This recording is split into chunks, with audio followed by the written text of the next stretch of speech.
What is this?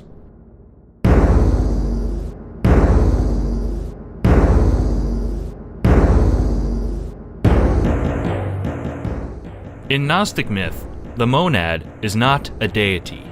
It doesn't think or act or will, it simply is. The source of all existence, transcending source. This too is what Arceus is. Its golden wheel, like a restraint, seems like an attempt to contain its own vastness.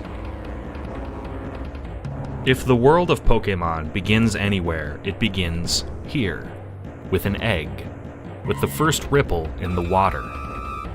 But every ripple moves outward, and in moving outward, it forgets the center that made it.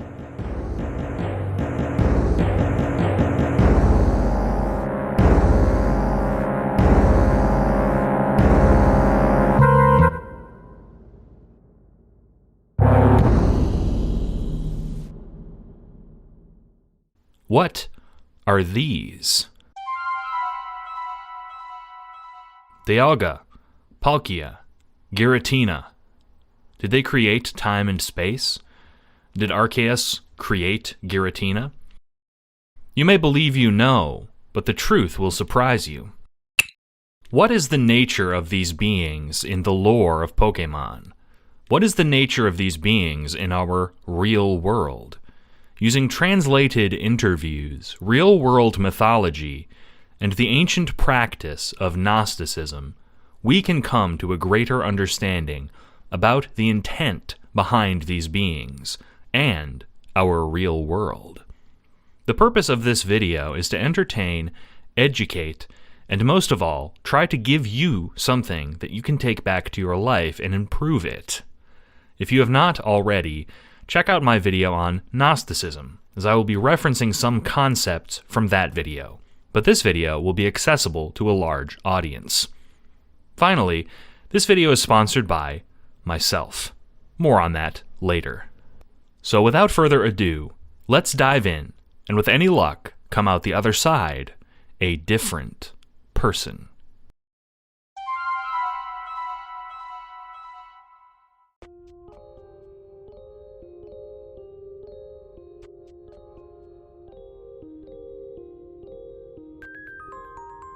Where all creation was born. That is the being's place of origin. In the beginning, time was not, nor was space, where the passage of either was unmade and unknowable. There was only the egg, Aus. No canvas was stretched, nor was there hand to stretch it. No painter stood, nor brush lifted. Yet Aus was, and Aus alone. And Aus filled the void with itself, for the void was Aus, and Aus was the void. The void was an egg, and Aus was the void, and Aus was the egg. Aus the egg made itself, and in so doing hatched into itself Arceus, the original one. The original one breathed alone before the universe came. Then the Arceus awoke, and lo, it stretched forth its 1,000 arms, stretching east and west. And in the east was wrought Ea, radiant as a diamond set in the foundation of the dawn. And in the west was born Aya, pure as a pearl drawn from the purest twilight. The first second passed, and the first inch stretched out. The original one is in all things. The original one is nowhere at all. In its name, Arch Nothi.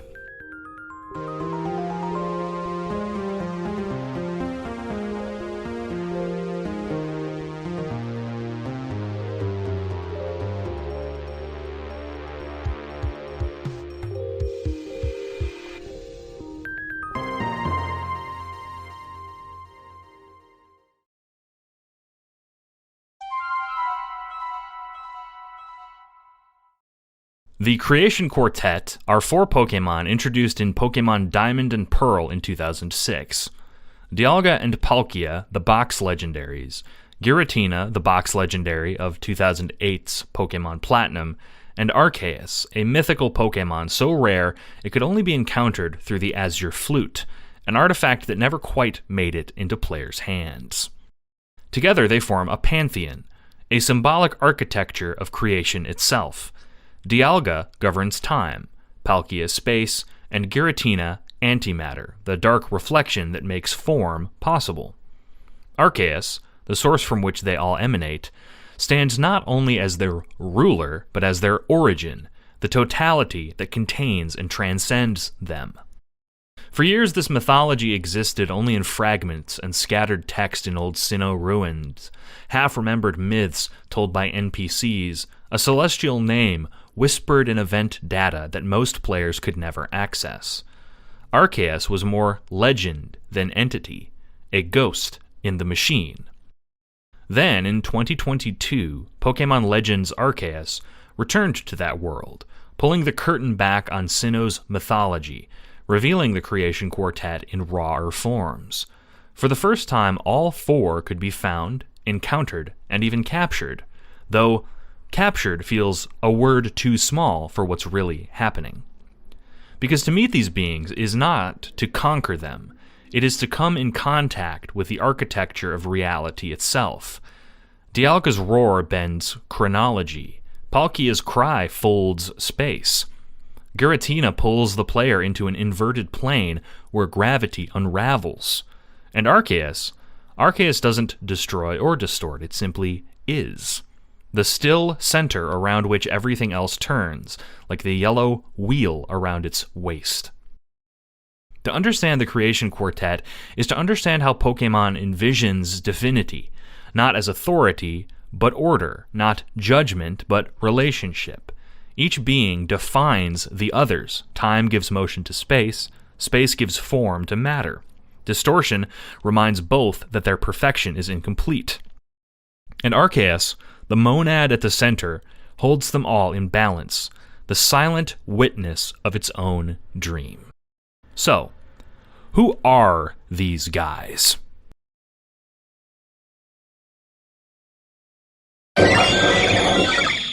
Arceus, or Arceus.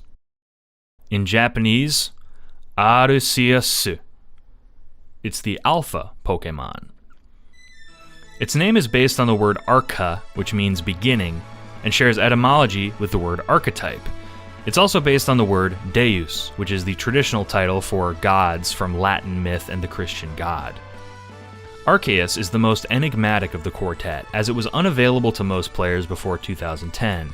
It is a mythical Pokemon, and has a stat total of 720, the only Pokemon with this distinction until Pokemon Sword and Shield, when Zacian and Zamazenta matched the number, but this was later retconned in Scarlet and Violet. All of its stats are a flat 120, which is considered exceptional.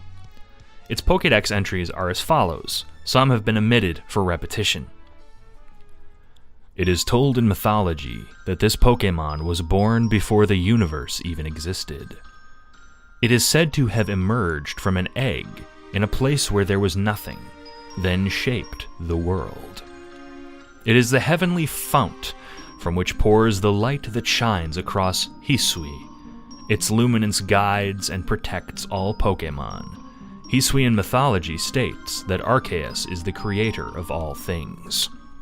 Here we can see Arceus' 3 main motifs. Arceus with 1,000 arms, Arceus coming from an egg, and Arceus as creator. Arceus is also associated with the plates, each of which has an associated type, and if held by Arceus, Arceus changes its Pokemon type to that plate's type. There's no reason to believe the myths about Arceus are intended to be false, unlike certain other legendary Pokemon, as whenever Arceus appears in-game, it is in a context of meeting God, such as in the Sinnoh ruins, the Spear Pillar, etc. Arceus has much in common with many different cultures' depiction of creator gods, from chaos of Greek and Latin myth to Ymir from Norse myth, but it has the most to do with the Abrahamic God, taking its name and title from those religions. Arceus does not resemble a personal creator like Yahweh. He more resembles a more fundamental and mysterious aspect of God. God is creator, a sometimes esoteric aspect of God, which remains hidden behind more literal aspects. This also brings to mind ideas of Platonic and Aristotelian notions of a prime mover, or unmoved mover, the being that set the rest of the universe into motion. In this way, Arceus is a marriage of the spiritual and scientific, a god as well as a scientific metaphysical first cause who brought the world into being.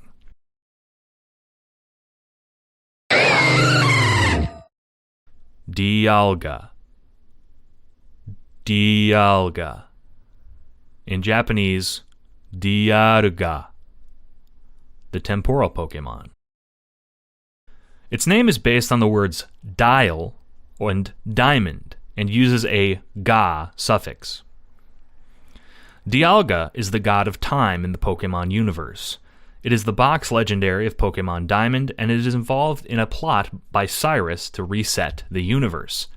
It's the patron deity of the Diamond Clan in Pokemon Legends Arceus, and is referred to them as the Almighty Sinnoh.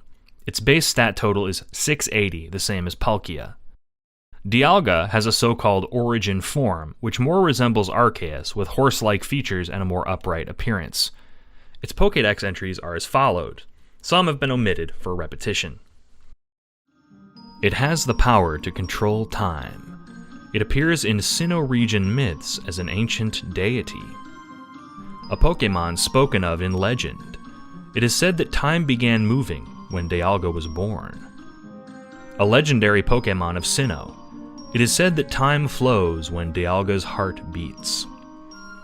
This Pokemon completely controls the flow of time. It uses its power to travel at will through the past and future. This Pokemon is revered as a deity in Hisuian legend.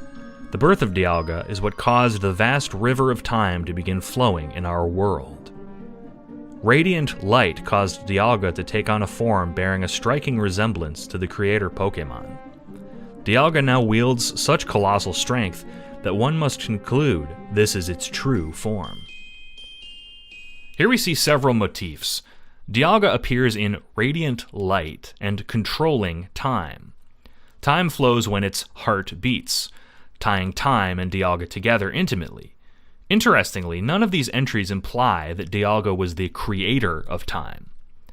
There are a great many gods of time in mythological fiction, such as Kronos from Greek myth, who is depicted as a voracious and destructive force. Kali of Hinduism is similarly destructive and violent. Dialga, like Arceus, seems more like the embodiment of a concept more than a god above that concept, as it has no particular nature in and of itself. Dialga, in a real sense, is time, and various rituals are required by Cyrus and the events of Legends Arceus for it to appear at all.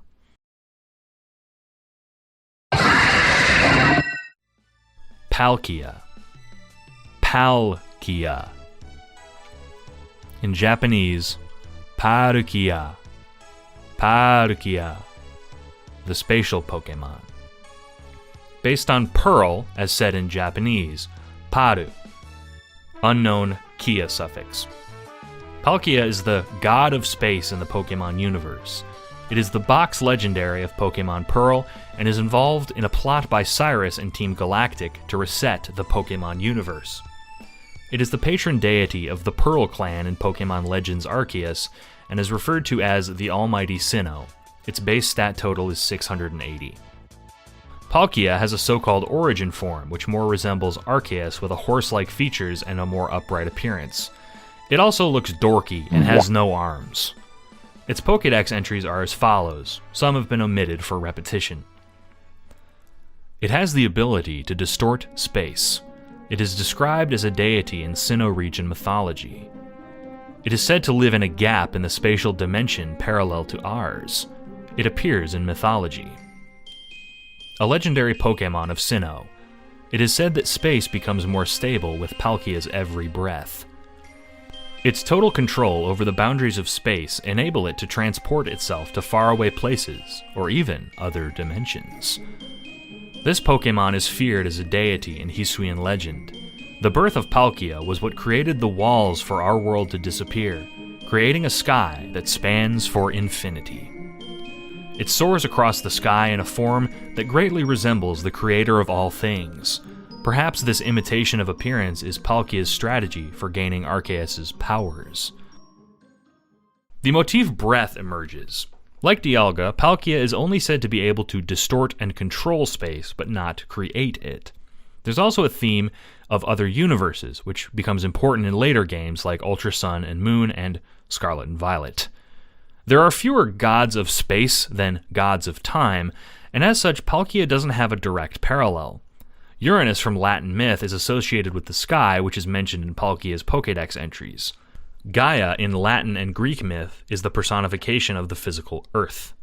Again, space-time is a scientific concept, which Palkia exists as the embodiment of half. It is conflated with both Dialga and Arceus, and the three of them appear in the same myths. Giratina. Giratina. Giratina. In Japanese, Giratina, the renegade Pokemon. Its name comes from the Japanese word girai, which means glaring, and the word tina comes from platinum. Giratina is the odd one out of the creation quartet. It has been said to embody antimatter, according to an interview with Junichi Masuda. Less specifically, Giratina represents a dark side of Arceus' creation. It has a base stat total of 680, which matches Dialga and Palkia. It is the box legendary of Pokemon Platinum and lives inside the Distortion World, which can be accessed in Turnback Cave. It also has a so-called origin form, which resembles a snake. Its Pokédex entries are as follows. Some have been omitted for repetition.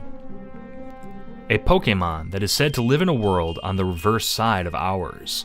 It appears in an ancient cemetery. It was banished for its violence. It silently gazed upon the old world from the Distortion World. This Pokemon is said to live in a world the reverse side of ours, where common knowledge is distorted and strange. There is one Hisuian verse that tells of a powerful light creating a deep shadow. I imagine that this deep shadow is Giratina. Giratina loses its legs upon changing into this form. I believe this Pokemon must hail from a world where the heavens and earth are as one, though I have no way of proving it. There are many motifs here, most prominently naming the Distortion World where Giratina resides. It seems to be a void where even knowledge is unable to exist and logic is undermined. Interestingly, it is not said in the Pokédex to have been created by Arceus. There are many chaos gods in mythology that erode understanding, and the term chaos comes from the Greek god Chaos, which is actually the creator deity of Greek paganism. In Christian mythology and other monotheist sects, there's the idea of the Leviathan, a sea monster embodying death and destruction. In Manichaeist Gnosticism, the Prince of Darkness is an explicitly evil chaos god, and of course in Christian Gnosticism, there is the evil creator Yaldabaoth. Giratina seems to be an embodiment of chaos and strangeness in the Pokemon world.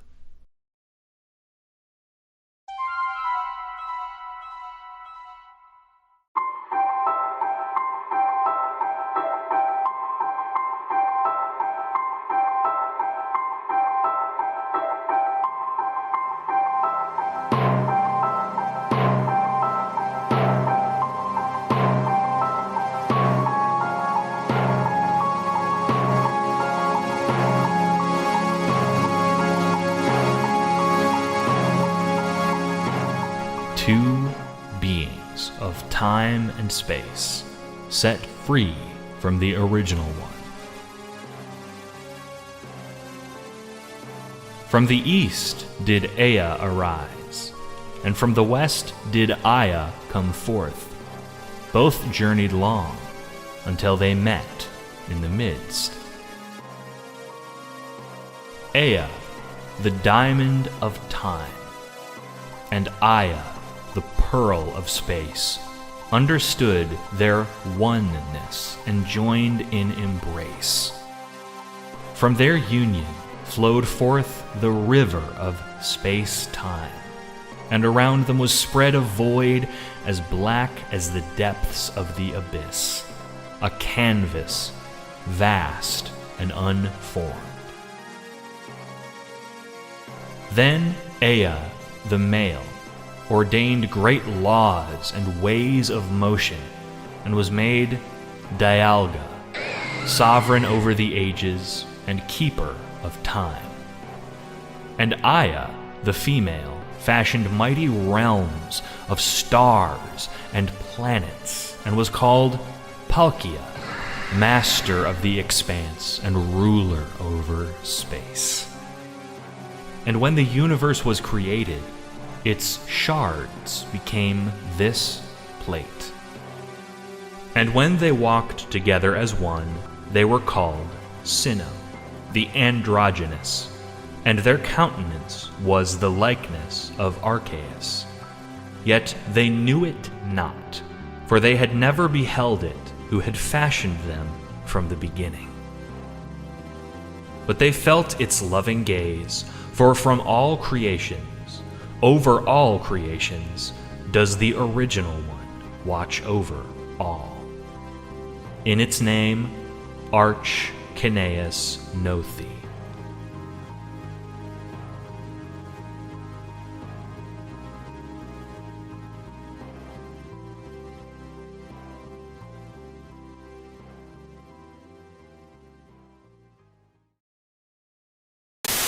What's up, dipshits? I hope you're enjoying the video about Pokemon Gnosticism so far.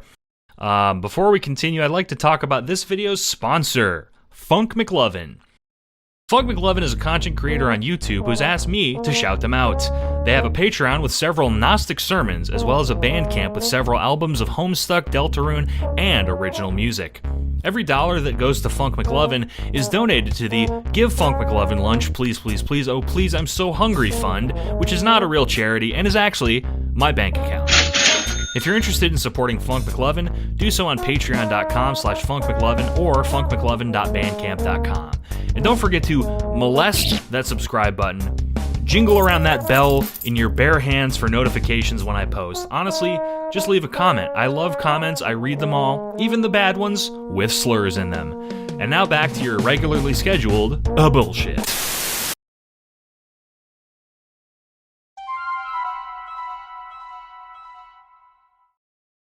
Most of the mythology from the Creation Quartet comes from the games Pokemon Platinum, Legends Arceus, and an event in Heart Gold and Soul Silver. So, let's get into it.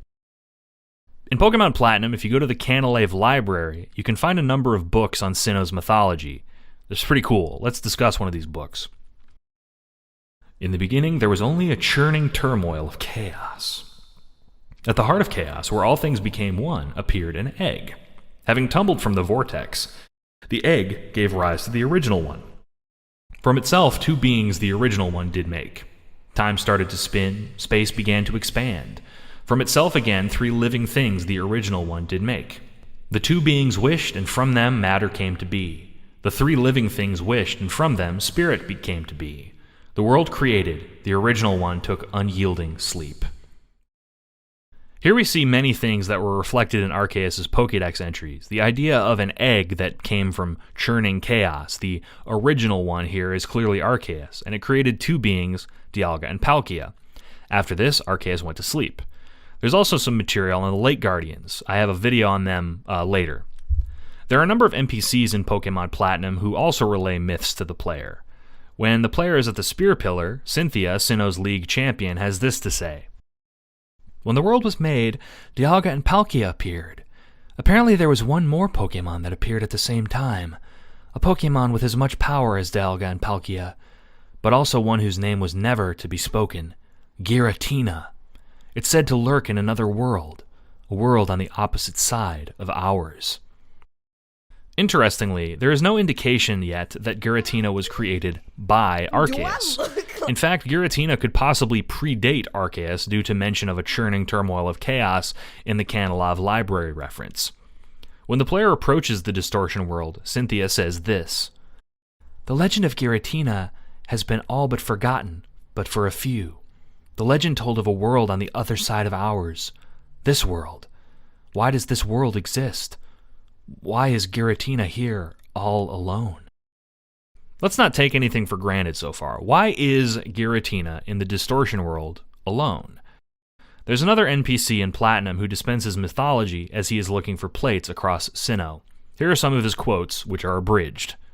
In Sinnoh, there's a myth on how the world came into existence. Investigating that myth may give insight on the emergence of people. The plate I found bears this inscription. The rightful bearer of a plate draws from the plate it holds. The rightful bearer, I think, may point to the shaper of the world. Well, hello, we meet again. After we parted, I went to Orberg, to Hearthhome, Celestic, then Eterna. Yes, the town and city surrounding the foot of Mount Coronet. Why the fascination with Mount Coronet, you may ask? Well, Mount Coronet happens to be called the origin of Sinnoh. The way I see it, the world began when the spirit within people was born. When that spirit became to be, there followed awareness about the world. Within newborn spirit, time and space were intertwined as one. People in Pokemon, too, were but the same presence. As I understand it, the people in Pokemon shared spirit and awareness. They should have understood and accepted each other then. Because they shared the same spirit, people in Pokemon intermingled. People took the place of Pokemon, and the opposite also held true. That interpretation could give us an idea about how our world came to be. A Pokemon is said to have shaped this world. Could that Pokemon be the physical form of the original spirit? The spirit came to be, and from it, time and space were born. That seems to point to legendary Dialga, the Pokemon of time, and Palkia, the Pokemon of space. And they lead back to Arceus, the Pokemon that made them arise. But it all starts with Arceus, the first. It is known as the original one. And then, the collected information on the plates. The original one breathed alone before the universe came. When the universe was created, its shards became this plate. The power of defeated giants infuses this plate. Two beings of time and space set free from the original one. The powers of plates shared among Pokemon. The rightful bearer of a plate draws from the plate it holds. Again, we see no mention of Arceus creating Giratina. It seems more like Arceus created Dialga and Palkia from itself, and Giratina's origin is unknown. Arceus is more like a godhead in which Dialga and Palkia participate, a trinity of three becoming from one. On top of this in-game lore, we have an interview with Takeshi Kawachimaru and Junichi Masuda from March 17, 2009, where they discuss the game's mythology. In the interview, Kawachimaru says the creation quartet is roughly based on Einstein's theory of relativity. Quote, Mr. Masuda gave me a lot of key concepts to design around. Matter, antimatter, Einstein's theory of relativity. There's a concept in particle in physics called CP violation. It helps explain the relationship between antimatter and matter. The relationship is bipolar. The reality is that antimatter is something that's very, very fragile. This concept weighs heavily in how we came up with Pokemon Platinum's distortion world. Now, CP violation is also the name of something in the criminal justice system, but in physics, a CP violation is a difficult-to-explain phenomenon. And I'm not a particle physician, so I'm going to try my best. In particle physics, there's a concept called symmetry, where if you change something regarding a particle, it operates in the same way. If you changed its position to its inverse mathematically, or exchanged it for its antiparticle, it would in some way remain the same. CP violation is when you change things and they do not remain the same. Particle physics is rather unintuitive, but the distortion world is a massive CP violation. It's a place where everything is reversed and looks twisted and strange. Quote, for example, the sky is a little bit darker in Distortion World than it is in Sinnoh. The player will see lots of plants that they've never seen before. Waterfalls will have water flowing in strange directions. There are many similar elements between the real world and Distortion World, whether it's movement, shape, or color, but we want to make sure the player feels like they're in a distinct and opposite world. End quote. In this interview, we also have evidence to suggest that Dialga, Palkia, and Giratina are meant to be god embodiments of concepts in the world of physics. This is interesting, as real-world mythologies like pagan Greek beliefs were made this way, as were the kami of Shintoism in Japan, where the games were made. In the games Heart Gold and Soul Silver, which were released in 2007, there was an event distributed where players could finally get access to Arceus. This was the first time that Arceus was made available in the game without cheats. The player encounters Arceus in the Sinnoh ruins. This cutscene has a great deal of symbolism and is one of the most baffling elements in canon Pokemon. What we're most interested is in this symbol, a circle and triangle symbol, which we can call the Arcogram, a symbol representing Arceus. Not much beyond this is revealed, per se. In 2024, there was a massive leak of several documents internal to the designers of Pokemon, many of which depicted Pokemon mythology. In a translation by MP3 Help on Reddit, a familiar-looking diagram was revealed that had a great deal of information about the creation quartet. This diagram will appear in later videos, but for now, let's focus on the middle part of the diagram, here. 3 spheres depicting Aus, Aya, and Ea are depicted, with Aya and Ea overlapping with Aus. From the coloration, it's safe to assume these are Arceus, Dialga, and Palkia. Interestingly, Giratina is completely missing. However, if we compare this diagram with the Sinnoh Ruins event arcogram, we can see a third circle. This seems to imply that there was a third legendary who came from Arceus. Could this be Giratina? If not, who is it? Also part of the leaks was a large lore dump called Pokemon Myth 7.1. This dump should not be considered canon for 2 reasons. 1, the origin of the dump was before 2007, when Diamond and Pearl came out, and because it was never in a game explicitly. But looking at the document could give us some important clues. The following are selected quotes and summaries from Pokemon Myth 7.1, translated by UDie2Day on Reddit. Myth 7.1 is the story of 2 peoples, the East and West, East ruled by Ea or Dialga, who don't see a difference between Pokemon and people, and West ruled by Aya or Palkia, who saw Pokemon more like animals. Quote, "When Ea flew, the moon changed shape and the stars twinkled, allowing people to tell time and direction. When Aya walked, the sun grew stronger and brighter, shining warmly everywhere." End quote. After a conflict between the East and West, Aya and Ea depart and a great calamity falls. Quote, "One by one, the people of the West, the people of the East, the Pokemon, the mountains, and the rivers died.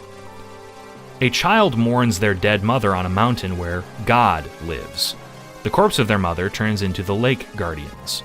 Everyone starts praying and Aya and Ea are calmed." This is a fascinating story and can be corroborated by some of the texts in the Canalave library, including the now famous one where it says people in Pokemon used to get married. And once again, Giratina's origin is not clear as it is not named in the story. Pokemon Legends Arceus, released in 2022, represents the most massive lore dump in Pokemon of all time. Its story revolves around Arceus and the calamities befalling the region of Hisui, which would later become Sinnoh. In Legends Arceus, there are 2 main sources for mythology. First, the old verses, which are one of the game's collectibles, as well as the plate engravings, which are another collectible replacing the plates from previous games. First, let's read some excerpts from the old verses. Verse 1. "Once there were 2, and one looked upon time's steady pace, and one looked upon the expanse of space. And the 2 set out, the fullness of future did they seek, the world's far end would they greet. 2 different paths, each walking alone a path of their own, though they walk with the almighty Sinnoh." This verse depicts Arceus creating Dialga and Palkia. Almighty Sinnoh seems to refer to Arceus, although later Almighty Sinnoh is also used to refer to Dialga and Palkia as well. Verse 15. "The flow of time never stops, the past, future, and present. Space is ever-expanding dimensions. Our spirits, too, are as space." This verse depicts time and space as related to the human spirit. Verse 16. "Heaven's crown, nearest to Almighty Sinnoh. Power of Almighty Sinnoh, gather as stone at heaven's mount. Stone, let your power flow, distort and bend the world around you." This verse depicts the spear pillar, or as it is known, the Temple of Sinnoh. These verses are somewhat vague. Other verses have more to say on the Light Guardians and even the Genie Pokemon. Again in verse 1, Arceus is depicted as creating Dialga and Palkia, but not Giratina. Next, let's read the inscriptions on the plates. Blank plate. 3 beings whose power can control both time and space fixed. Fist plate. The rift is born of disorder from the other side of this world. Sky plate. The being poured the remains of its power into stone and buried it deep. Toxic plate. The rules of time and space change within the opposite world. Earth plate. When the universe was created, its shards became this plate. Stone plate. It gathers power from the plates, listening for the flute's song. Insect plate. Where all creation was born, that is the being's place of origin. Spooky plate. The other side of this world was given by the original one to its raging third. Iron plate. That which fills the other side of the world can shape the rage and mold it. Flame plate. The power of defeated giants infuses this plate. Splash plate. The rightful bearer of a plate draws from the plate it holds. Meadow plate. The powers of plates are shared among Pokemon. Zap plate. The third being raged, raining down bolts of anger. Mind plate. The original one breathed alone before the universe came. Icicle plate. 2 beings of time and space set free from the original one. Draco plate. 3 beings were born to bind time and space. Dread plate. 2 make matter and 3 make spirit, shaping the world. Pixie plate. The original one is in all things. The original one is nowhere at all. Legend plate. From all creations, over all creations, does the original one watch over all. The plates are somewhat confusing due to the numerology. Sometimes 3 refers to the Light Guardians, such as the 3 beings were born to bind time and space. This could refer to Dialga, Palkia, and Giratina, but more likely refers to the Guardians, as when the 3 are mentioned, they only mention time and space. There's also a reinforcement here, several depictions of Arceus creating Dialga and Palkia. Let's isolate the inscriptions that seem to be describing Giratina. The rift is born of disorder on the other side of the world. The rules of time and space change within the opposite world. The other side of this world was given by the original one to its raging third. The burning question still remains. Did Arceus create Giratina? There's an implication that this is the case, but there's never a smoking gun. When referring to Dialga and Palkia, the number 2 is repeatedly reinforced. 2 being of time and space. 2 make matter. When referring to the Light Guardians, the number 3 is referenced. 3 beings whose power can hold time and space fixed. The 3 beings could also refer to Arceus, Dialga, and Palkia. There is no mention of Giratina's creation. There is a passage of a rift being born, but Giratina isn't the rift itself. The only plate that refers to Giratina in a concrete sense is, the other side of the world was given by the original one to its raging third. There is a lot going on here linguistically. Let's zero in on 3 main plates and look at their Japanese text from the Japanese version of Legends Arceus. The fist plate, aka Kobushi no Pureto. The English localization is, the rift is born of disorder on the other side of this world. The literal translation of this text is, worlds reversed when is disturbed, space-time rift appears. And my interpretation of this is, when the world's reverse is thrown into chaos, a space-time rift emerges. This plate refers to the Sekai no Uragawa as the other side of the world, referring to Giratina's realm. It refers to a space-time rift, with the phrase jiku, which means space-time in a scientific sense, and no sakeme as rift. This plate doesn't give us any new information from the English, but it does set some linguistic groundwork. Next, the toxic plate, aka Modoku Pureto. The English localization reads, the rules of time and space change within the opposite world. The literal translation of the Japanese is, Worlds reverse, time-space, the laws are different. My interpretation is, in the Sekai no Uragawa, the laws of time and space are different. This plate again refers to Sekai no Uragawa as well as time and space, this time as separate entities. Jikan as time and Kukan as space. The word kotonaru, translated to different, also implies disagreement. This plate also doesn't give us much new, but it reinforces the idea of a world where both time and space are different. It raises the question, Dialga and Palkia reign over Jikan time and Kukan space separately, but the distortion world, Sekai no Uragawa, contains both time and space.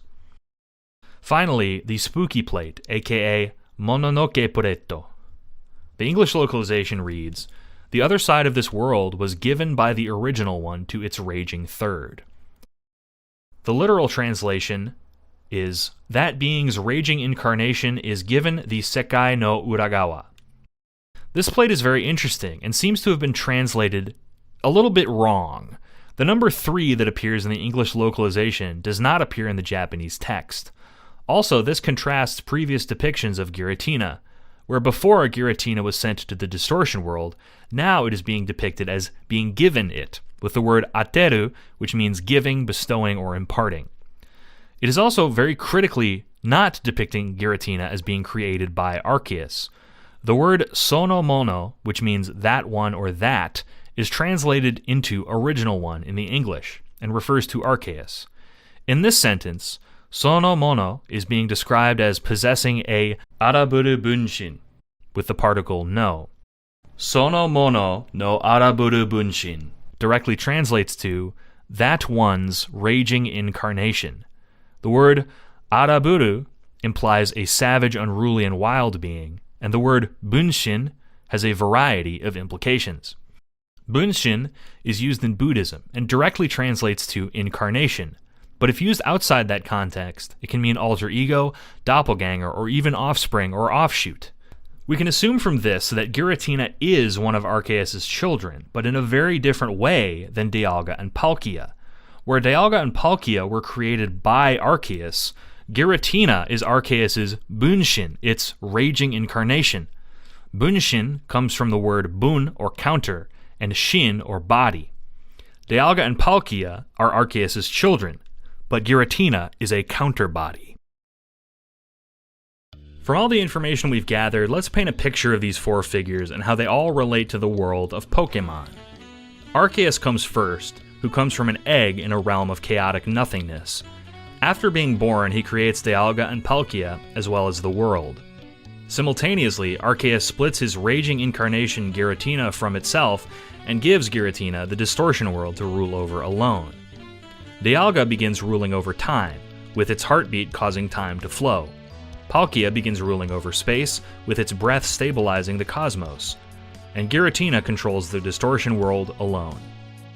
Arceus represents a platonic prime mover and a godhead figure, the being from which all natural forces emerge. Dialga represents linear time, and Palkia represents space and matter. Giratina represents antimatter as well as embodied chaos and passion. Dialga and Palkia, referred to as Sinnoh by the Diamond and Pearl clans, and each is mistaken for Arceus, rule over the world in the stead of their creator. Let's compare this creation myth with other world religions and myths. 1. Abrahamic religion and the Genesis myth. In the book of Genesis in the Hebrew Bible, God Yahweh creates the world and rules over it. In this way, he is an archaic figure. In Abrahamic faiths, also describe various demons, such as Satan in Christianity and Iblis in Islam, coming from God but being lesser reflections of him. In this way, they are Giratinic figures.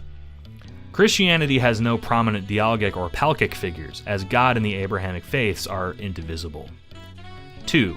Greco-Roman pagan myth.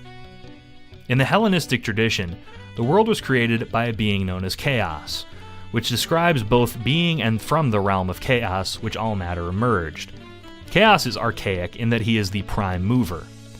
Cronus, who is the grandson of Chaos through Gaia, his mother, is the god of time, making him Dialgic.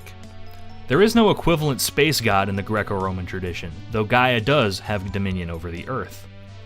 Chaos contains some Giratinic elements as well, though usually it is depicted as neutral and vast, instead of Giratina, who is depicted as raging. 3. Norse myth. Norse myth involves a creation story that is quite different. The first being, Ymir, is not archaic, and was created when fire and ice collided in the Ginnungagap void. He was killed by Odin, who is also not archaic, even though Odin did create the first man and woman, Ask and Embla. In Norse myth, these fundamental forces are depicted as inanimate, as the archaic figure in Norse myth could be the Ginnungagap itself. 4. Hindu myth. In Hinduism, there are three main deities, Brahma, Vishnu, and Shiva, who create, preserve, and destroy respectively. Brahma is archaic since he creates the universe, and Shiva is Girantic, since Giratina and Shiva are both associated with destruction and anger. Shiva and Kali also represent time, and Vishnu represents the universe and preserving it, making them respectively Dialgic and Palkic. 5. Shinto myth. According to Shintoism, the islands of Japan were created by the brother-sister-husband-wife duo Izanami and Izanagi. They, like Arceus, separated from a chaotic nothingness before time. They created Japan and the world by stirring oceans with their spear.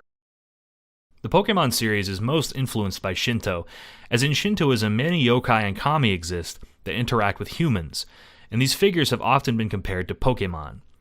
What is interesting is how different these Shinto myths from Arceus is. Dialga and Palkia are similar to Izanagi and Izanami, as they are a masculine and feminine pair signifying two parts of one god, but Arceus above them has much more to do with Christianity. There is a sense in Shinto that any god is neither good nor bad that is reflected in Pokemon by how Dialga and Palkia are either used by Cyrus or the player. 6. Science. As stated in the interview I referenced earlier, the Creation Quartet are inspired by scientific concepts, most notably the theory of relativity. In science, space is the infinite span that contains matter, and the location of that matter in 3 dimensions. It concerns motion, direction, speed, and other forces. Time is the infinite span that allows space to move. They are one half of the so-called time-space continuum, which could be a metaphor for Arceus. Giratina, then, is a depiction of antimatter, a complex and subtle process that I will not describe. It is the infinitely complex, unanswered ambiguity in science and the general chaos of the natural world. Traditional science does not have an idea of deity, so it is very interesting that Pokemon has created them.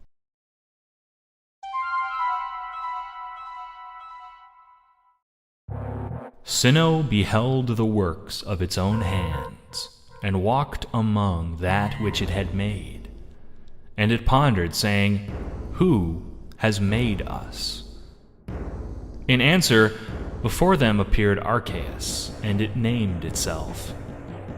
Arceus, in the form of a great serpent clothed in gray, whose countenance was gold, and whose eyes burned as crimson fire, looked down upon them, and spoke.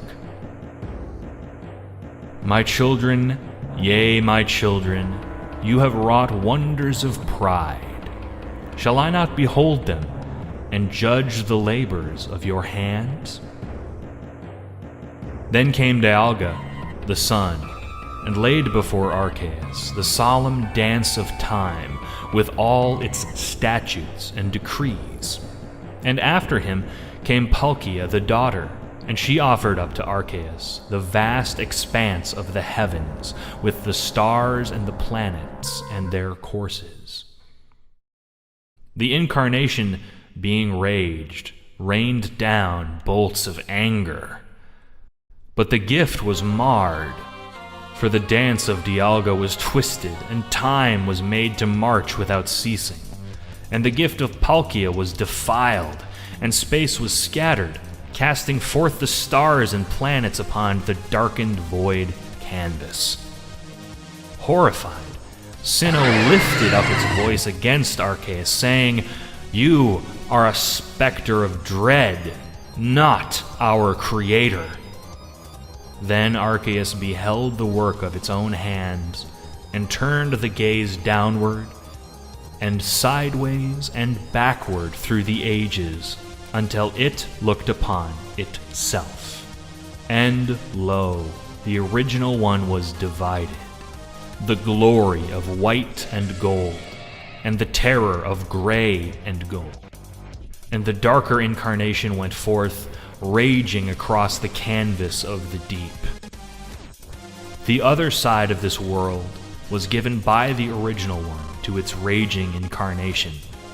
That which fills the other side of this world can shape the rage and mold it. The rules of time and space change within the other side of the world.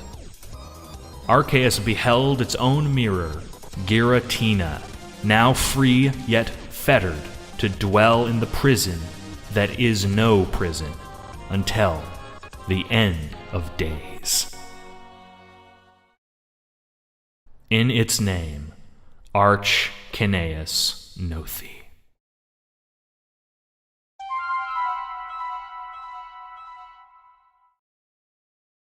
The tradition of Pokemon mythology most resembles Gnosticism. In a previous video, I outlined a new conception of Gnosticism based on the writings of Valentinus from 2,000 years ago. I'm going to make reference to the concepts I introduced in that video, so watch it if you haven't. I will try to make this accessible to everyone. There are three main groups of figures in Gnosticism that are of note. First is the monad and his aeons, essentially the monad and his components. Second are Yaldabaoth and the archons, the dark reflections of the monad and aeons who created the world in ignorance. Third are Setanail and the daimons, the archons who rebelled against Yaldabaoth to free humanity from their influence. Arceus represents God the Monad, an unknown prime mover. Dialga and Palkia represent the archons, the rulers of Earth and its laws. And Giratina represents Setanail, a rebel sent away for his disobedience. Dialga, Palkia, and Giratina, though they have different purposes and origins, are all parts of the greater Arceus and can trace their origins to him, as can all humans and Pokemon in the Pokemon world. Arceus being the monad is only too on the nose. Originally, Arceus existed in the files of Diamond and Pearl, unable to be accessed through normal means, its encounter hidden behind a special event that was never distributed. The only way to access Arceus was to use cheats or wait until a different event became available, making it the most esoteric mythical Pokemon of all. Dialga and Palkia, though they are box legendaries, are similarly hard to reach, and represent fundamental forces of the Pokemon world, requiring an entire game to play through to catch them. Giratina was not expanded upon until the later Pokemon Platinum, and represents a grim, chaotic alternate of the force it rules over. This similarity is far greater than just similar themes, however. By studying Pokemon's mythology through the lens of Gnosticism, we can get some very potent lessons to take not just back to the world of Pokemon, but into the real world we live in now. Lesson 1. Cyrus the False Practitioner. An Aeon, as described in my Gnosticism explanation video, is a pair of beings that have Greek names correlating to real-world virtues and concepts. For example, one pair of the Aeons known as the Being, and it's made of the Human Aeon and the Congregation Aeon, representing a single human and a human in a group of others. In Greek, their names are Anthropos and Ecclesia. Each pair has a male component and a female component, and this symbolizes the idea that, to reach new understanding, opposites such as male and female must come together. Dialga and Palkia resemble Aeons. I will discuss in more detail soon, but while they are not Aeons, they are reflections of Aeons, being created by Arceus the Monad in pair. Time and space are opposites, but they comprise a greater whole, or syzygy, that being the space-time continuum. Dialga, a blue sharp design, is male, while Palkia is a pink and rounded design, is female. This should not be thought of as male and female in terms of sex, but Dialga and Palkia are genderless, but the male and female archetypes, the group of kind of traits associated with those words. In Pokemon Diamond and Pearl, we see Cyrus try to make use of one or other of these Aeonic beasts, and a calamity occurs when he does. In Gnosticism, the Aeon Sophia, who acts alone, reaches a calamity much in the same way Cyrus does.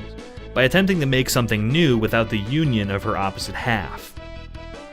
Cyrus attempts too to create a world with no spirit or emotions. In this way, he is denying the aeons. He denies the virtues while trying to do away with the vices, which is nothing short of foolish. By combining time and space like an aeon into a syzygy, we can create a new understanding, a new paradigm, a new way of thinking. If we focus only on time, we are lost in possible futures and missed pasts. And if we focus only on space, we are lost in vastness, dwarfed by the entire cosmos. But if we combine time and space, not only do we get the real scientific space-time, but we get something new. The concept of right here, right now. No matter how far you go, you're still right here. No matter how long it's been, it's still right now. What Cyrus failed to comprehend is this notion of combination, of syzygy. He failed to comprehend the right here, right now, and instead tried to overhaul something that was broken, instead of fixing what was existing. In life, we are unable to be like Cyrus and kill the world, but we constantly attempt to remake the world in our own thoughts. For example, we may think we are too emotional and try to make more rational decisions, or we might think we have squandered our lives and get all depressed. We might think we have never amounted to anything because of where we were born, or we might fantasize about a different, better world to cope with ours. Fantasy is fine, but don't destroy reality on the way of doing that. Don't be like Cyrus. Don't become focused on a world that could never exist, and always move forward as a syzygy, with understanding, and never selfishly. In the Gnostic book, the Tripartite Tractate, as translated by Einar Thomason, Valentinus' students write, excerpt from chapter 4, quote, "All of them exist in a single one, as he clothes himself completely, and by his single name he is ever called." End quote. This idea of singularity is crucial. God himself is a singular being, containing contradictions, and so we must understand the world not just as one thing, but also its opposite. Here's an excerpt from chapter 5, quote, "They are the first and the second, and thus both of them are perfect and full, for they are manifestations of the Father who is perfect and full, as well as those who came forth who are perfect by the fact that they glorify the perfect one." End quote. Dialga is first, and Palkia is second, though they could come in any order, and both of them are perfect and full when they're together. Perfection and fullness is a major theme. The basic idea is that fullness cannot be reached by one path alone or by one idea alone. Its opposite must also be considered. Weird Al once said, "Everything you know is wrong."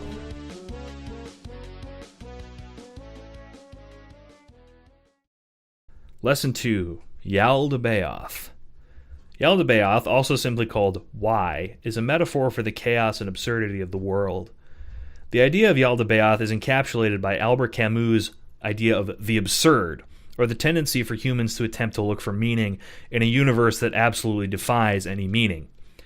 Dialga, Palkia, and Giratina all have things in common with Yaldabaoth. All of them are created by Arceus in one way or another, and all of them have dominion over some part of the physical world.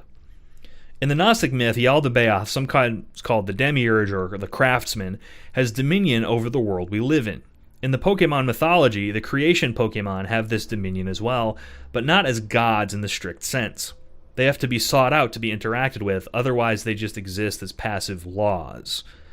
In Pokemon Platinum, Cyrus attempts to act himself as a Demiurge and discard the absurdity of the world by encountering Giratina. His goal from Diamond and Pearl is much the same, but in Platinum, he is the most focused on his plan and involves all three of these Yaldabaoths. In the end of Platinum, Cyrus is entirely subsumed by the distortion world confronting Giratina. His quest for meaning is sucked into nothingness. In the real world, we constantly attempt to make sense of a senseless universe. Things happen constantly and completely at random, and you may find yourself in a crisis for no real reason. You may be confronted with a maniac slamming into your car or the surprising death of a loved one. In this way, the world is utterly chaotic and strange. It's distorted.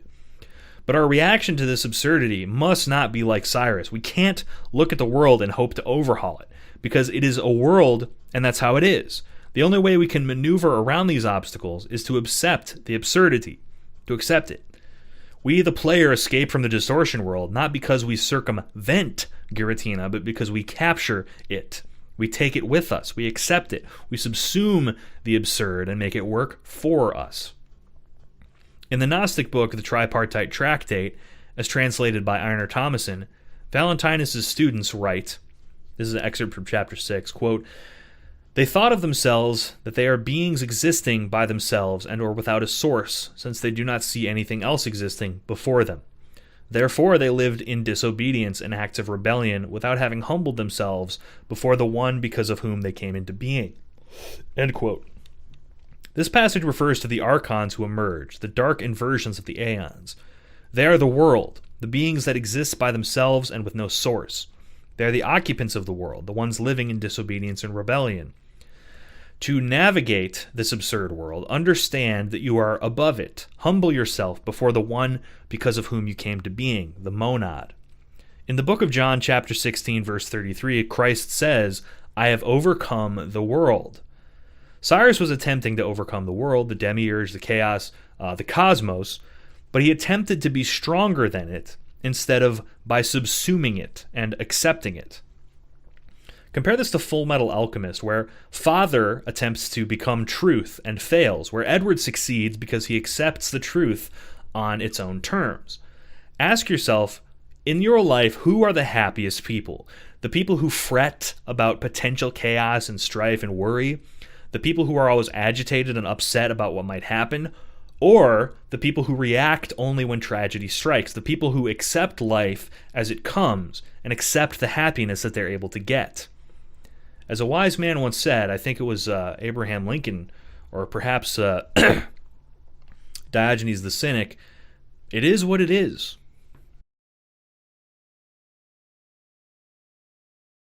Lesson 3, Gnosis. The events of Pokemon Legends Arceus are an excellent depiction of the process of gaining Gnosis.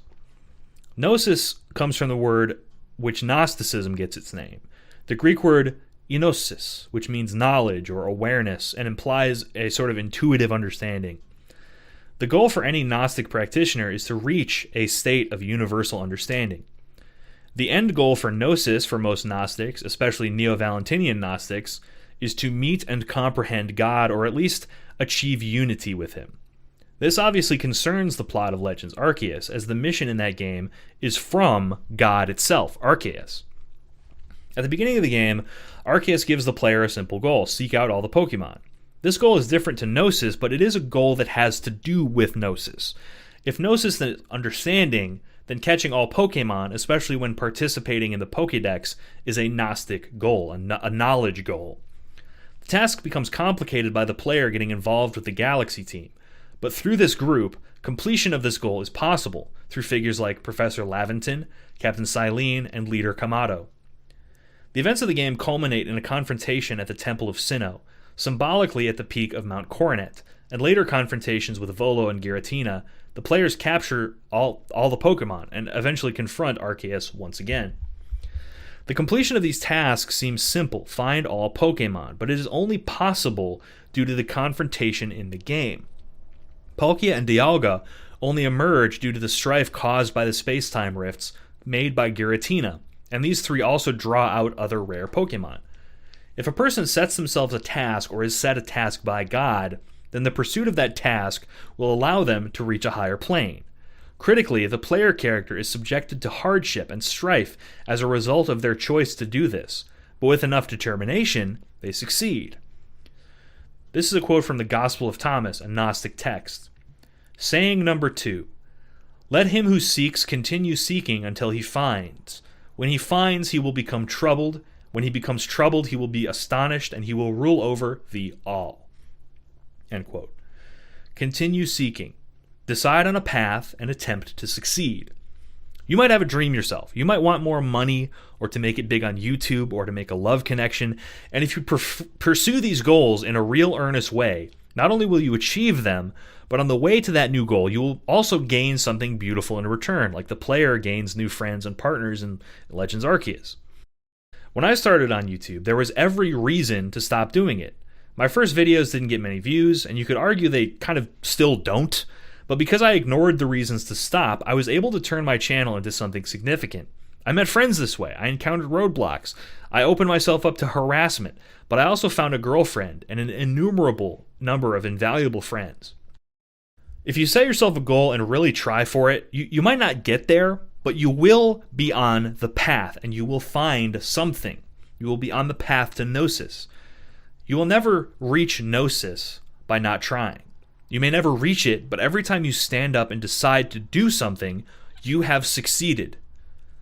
As Weird Al once said, you better find yourself an itch to scratch. Lesson 4. Phase. In a previous video, I outlined the 9 Gnostic phases and their meanings. During the course of this series, I will be categorizing each of the legendary Pokemon into one of these 9 phases. For more information about the phases, look at my video about it, link in the description. Arceus, being the monad, is in the essence phase, the phase which represents the truth of what is, the aeonic and universal being. In the course of the games, it shows itself in many ways, but every time it is mysterious and all-powerful. Dialga and Palkia, being beings of space and time, are in the radiance phase, representing harmonious beauty and nature. They are archonic and universal. In other words, they represent the physical world and its rules in totality. They are as conceptual as they are physical. Finally, Giratina, being a being that is anti-Arceus and a reflection of him, is harder to pin down. Since he's a reflection of Arceus, he could be archontic, but it's more likely that due to his nature as a being that is expelled from the cosmos, he is demonic, like the biblical Satanael. As for if it's universal, communal, or personal, that's harder to say. I would say it's a tough call, but he is of the chaos phase, being a universal creator being. As we go through the rest of the legendaries in future videos, this chart will be more filled in. The meaning of the phases is to indicate that while there is not always a one-to-one comparison to be made between the entities in Gnosticism and the entities in Pokemon, they are still fundamentally Gnostic in nature, remarkably so. They represent the same powers from a different perspective and can be used to further understand the journey of knowledge we are all on. As Weird Al once said, at least you can stake a small bit of comfort in knowing that somewhere out there in this crazy old mixed up universe of ours, there's still a little place called Albuquerque.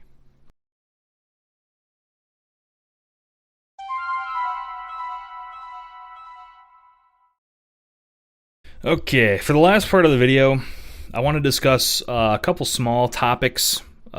First of all, a question I'm sure people who are into Gnosticism are kind of wondering, is Arceus the monad, or is he Yaldabaoth? After all, Arceus is the creator of the world. The creator of the world in Gnosticism is the Demiurge or Yaldabaoth or whatever. Giratina does create the distortion world, but the Pokemon world doesn't reside in the distortion world like it does here. Thomas saying 19, quote, "Blessed is he who came into being before he came into being," end quote. I don't think it's worth thinking about that Arceus is the Demiurge for a few reasons. First, the monad is the prime mover, the fatherless father, and there is no Pokemon that created Arceus. This might change later in the lore or something, but for right now, Arceus is the monad, in spite of the fact that he did, in fact, create the world. Next, people might be frustrated that I didn't talk about the other Gen 4 legendaries yet. That's because I have a bunch of other videos planned that go further into detail about the idea of Pokemon and Gnosticism. Basically, the format for the rest of the videos will be very similar. Most legendary Pokemon have some place in the Pantheon, either as an Aeonic force or an Archontic force, or a Demonic force. In the next video, I'll be talking about the rest of the Gen 4 legendary Pokemon before moving on to other generations, so, get excited. It's more information than you can possibly dream of, and it's all coming your way for free.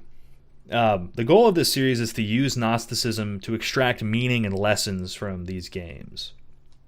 To use it as a kind of a shared language of the Pokemon series, to try to help you make kind of a positive life change, some self-help or whatever. It's kind of a naive goal, but I want to help you. I want to guide you. I want to lead you if you think I'm able to. And for those uninterested in life advice, then just enjoy this information. I'm doing this for free, so who cares?